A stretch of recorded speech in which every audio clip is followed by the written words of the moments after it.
Namaskar. Welcome to another episode of Editorial. So, there was an advocate who went and threw his shoes, flung his shoes at the Chief Justice of India. A lot of people say, so what? He's correct. A lot of people say, this is very dangerous for our democracy. Let us understand both the sides. Let's get right into the show. So the story begins with a petition in Supreme Court. The petition says that, listen, Supreme Court, there is a statue, 7-foot statue of Lord Vishnu in Khajuraho. And this Lord Vishnu statue has been beheaded. And incidentally, this has been beheaded by Mughals during their Raj. So the petitioner said, Supreme Court, our prayer is that please restore this. Get this restored. Ordered that this statue has to be restored. B.R. Gavai was hearing the case and he reacted saying that, listen, you know what? This is not a public interest litigation case, he said. This is a publicity interest litigation case because you are not doing it for any public interest. He told the petitioner. He said, you go to ASI, Archaeological Survey of India. Don't come to us. This is not our job. Or you pray to Vishnu and he himself will ensure that it is repaired, and you pray and meditate to him. Why are you coming to us? This was B.R. Gavai's statement when he was hearing the case, or in fact, when he was dismissing the case.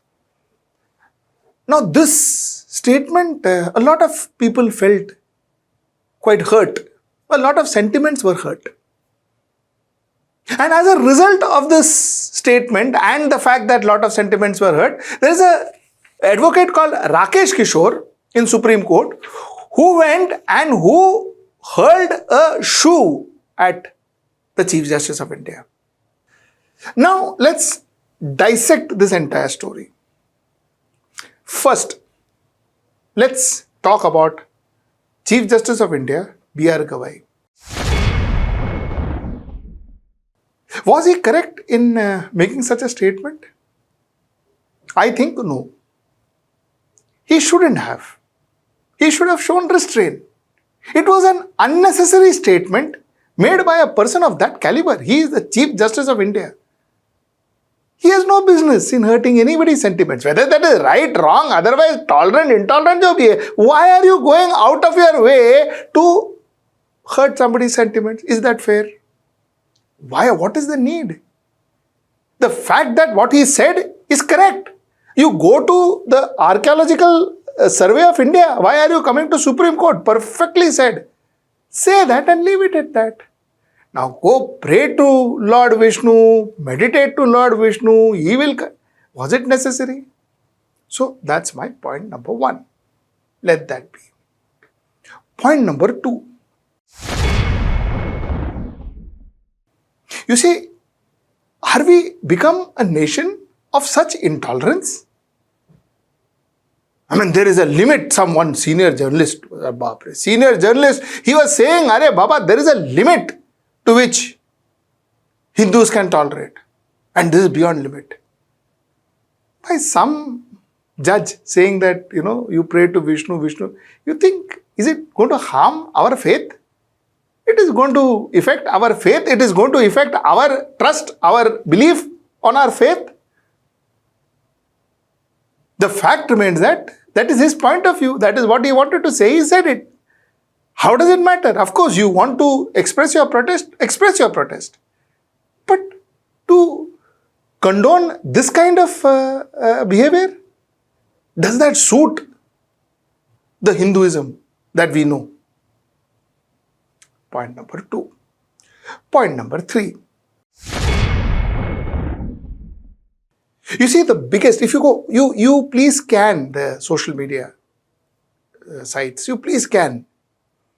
And you will find that 90% of the people, the question is, if Muslim would have done it, if he would have said this to Prophet Muhammad, do you think the Muslims would have kept quiet? Are you now going to function and do or act everything based on what a Muslim would do? A radical Muslim may be upset. He may act aggressively. So what? Are you going to be radical from tomorrow morning? Is that how you want to go about it? Is that what we have reduced ourselves to? That we are now aping some radical fanatics, religious fanatics? A lot of intelligent Muslims would have, I think, understood the fact that, a person's statement cannot harm his faith or his belief in his faith or the dignity of his faith and all that. An intelligent Muslim would have not. Who would have reacted? Possibly a fanatic Muslim would have reacted. Intolerant Muslim would have reacted. And likewise, a lot of intolerant, fanatic Hindus are reacting. Does it warrant this kind of reaction? You express your protest, that is fine.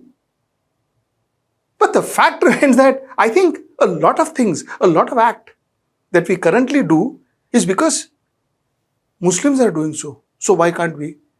Is that how we are going to live our life now? And the third very important point is, as a Hindu now I wonder, are most of the so-called Hindu Rakshaks, Hindu protectors, are they more bothered about somebody kind of said something about our deity? Is that what is upsetting them? Or the fact that had he said about Muslims, Muslim would have reacted, so I am reacting. Is that what is mattering to them? Are we reacting to what he said? Or are we acting because Muslims would have acted similarly? Where exactly are we going with this? That's my point third. Now let me come to some serious questions. You see, hurling a shoe at the Chief Justice of India is a red flag. It's the first sign of us understanding that our constitution, our constitutional body is in danger. You see, what happens is, if you hurl a shoe on a Chief Justice of India in his own courtroom, what you are proving is, you are proving that if you do not say something that the majority likes, if you do not give a verdict that the majority likes, the majority can hurt you. And you know what? Half the nation will stand by the majority. This is what you are proving. If you start proving like this, if you start this kind of act, where do you think justice will stand? The judge, before passing his judgment, will first verify whether the majority will like his judgment or not. The sheer concept of judgment, the sheer concept of law, the sheer concept of justice is that it is agnostic of whether it is favoring the majority or favoring the minority. Justice is justice. It can't be majoritarian justice, neither can it be a minoritarian justice. It has to maintain certain equilibrium. It has to be justice for all. Now, if the judge, back of his mind is worried about the fact that if he passes a judgment which may hurt the majority, tomorrow the majority may come and throw stones at him, do you think he's going to pass that judgment? That fear alone will ensure that it destroys, it decimates, it obliterates our legal justice system. That is the biggest problem that we face. The second biggest problem is, you see, we've now almost connecting Hinduism with nationalism and nationalism with Hinduism. I'm a Hindu, so I'm a nationalist. I talk for Hinduism, so I'm a nationalist. I'm a jingoistic Hinduism, so I'm very nationalist. If I'm not a Hindu, I'm not necessarily nationalist. If I don't talk vociferously for Hindu, for instance, people like me, I get trolled every second day. I get trolled every second day because not nationalist. Why? Because I don't speak for people like Rakesh Kishore. The first thing that you need to understand is, if you're a good Hindu, that doesn't make you a nationalist. And if you're not a Hindu, that doesn't make you anti-national either. I think this is a very simple, fundamental fact that needs to get into our mind. The sheer fact that we think that way itself is going to harm our nation. And if you think there is any bone of nationalism in you, please understand. By believing that only Hindus can be nationalist, you are harming your nation more than helping it.